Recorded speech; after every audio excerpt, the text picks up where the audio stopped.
Yung kinuha natin gravy. Tirador ng gravy. Okay guys, magpupudchot tayo ngayon. Dito tayo sa may Petron Concepcion. So ayun, kasama natin si yung utol ko tapos yung girlfriend niya.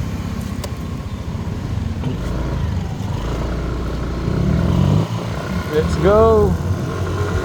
Putripan na naman! Yan, dito na tayo sa McDo. Pero dahil pa rin tao ha.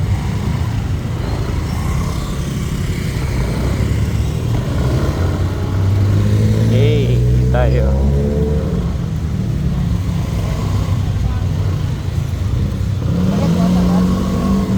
Okay, okay na yan. So ito yung ating order. Ayan. Siyempre may dala tayo pang malakasan kanin.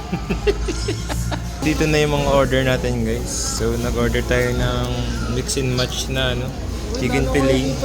Tapos nag-a la carte tayo ng one piece chicken. Sa kanila naman is almost same lang din naman. So ayan.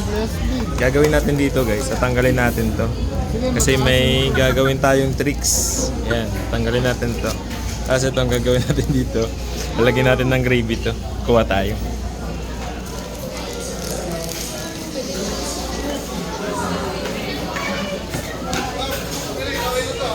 Ano gravy daw to guys eh. Yan. Uy, tirador. Yan.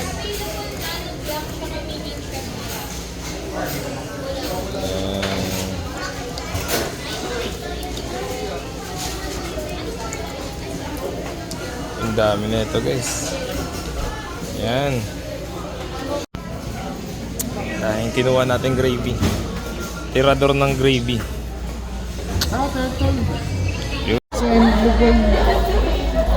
Sakit ng mga baboy.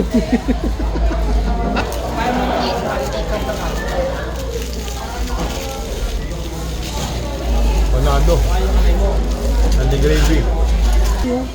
Sulit yung chicken. Sakapay ako. Malaki na yung chicken sa McDo eh. Malaki na yung breadings. Charot.